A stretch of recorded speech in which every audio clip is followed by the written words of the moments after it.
राम राम मंडळी, आपली संस्कृती चॅनलवर आपले स्वागत. आपण नेहमी आपल्या समृद्ध वारशाबद्दल आणि सणांबद्दल बोलतो, पण आज काळजाला चीर पडेल अशी वेळ आली आहे. ज्या महाराष्ट्रात माता भगिनींची आबरू हाच सर्वोच्च दागिना मानला गेला, त्याच मातीत आज आपली छोटी मुलंही सुरक्षित नाहीत का? भोरच्या नसरापूरमध्ये घडलेली ती भयानक घटना ऐकून अख्खा महाराष्ट्र आज सुन्न झाला आहे. मे 2026ची ही घटना. सुट्ट्यांसाठी मामाच्या गावाला आलेल्या एका 4 वर्षाच्या निरागस चिमुरडीवर 65 वर्षाच्या नराधमाने अत्याचार करून तिची हत्या केली.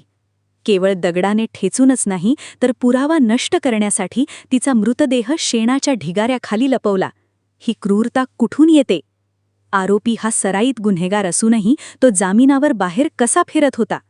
आज नसरापूर आणि आसपासच्या गावांनी गाव बंद ठेवून आपला निषेध नोंदवलाय, पण फक्त निषेधाने हे थांबणार आहे का?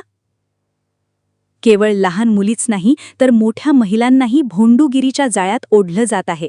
नाशिकमध्ये अशोक खरात नावाच्या स्वयंघोषित महाराजाने धर्माच्या नावाखाली अनेक महिलांचे शोषण केल्याची बातमी समोर आली आहे. आपली संस्कृती आपल्याला अध्यात्म शिकवते, पण अंधश्रद्धा नाही. जेव्हा आपण अशा भोंडू बाबांच्या नादी लागतो, तेव्हा आपण आपल्याच घरातील स्त्रियांची सुरक्षा धोक्यात आणतो. बदलापूर असो की भोर, दरवेळी आपण फाशीची मागणी करतो, पण शक्ती कायदा, जो अशा नराधमांना 30 दिवसात कठोर शिक्षा देऊ शकतो, तो अजूनही केंद्र सरकारच्या परवानगीच्या प्रतीक्षेत का आहे?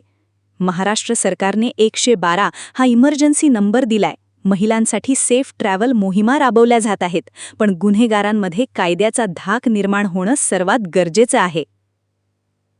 मंडळी, प्रश्न हा आहे की आपण फक्त मेणबत्त्या पेटवून आणि निषेध करून थांबायचंय का? आपली संस्कृती आपल्याला रक्षण करायला शिकवते.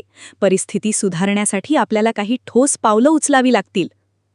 1. मुलांशी संवाद साधा.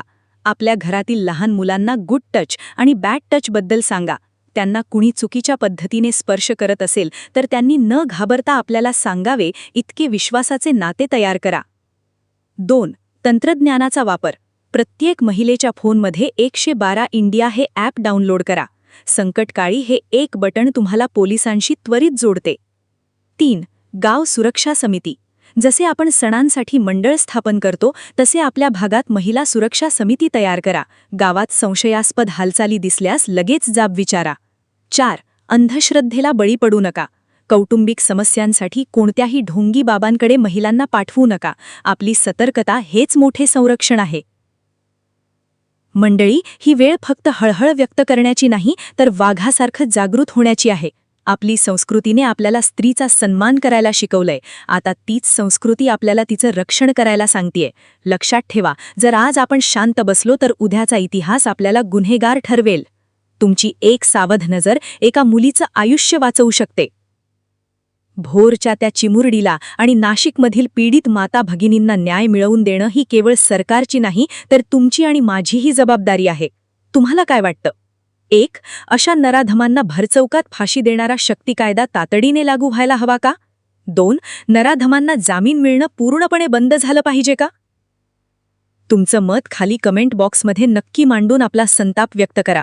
तुमच्या प्रत्येक कमेंटमुळे हा आवाज सरकारपर्यंत पोहोचायला मदत होईल.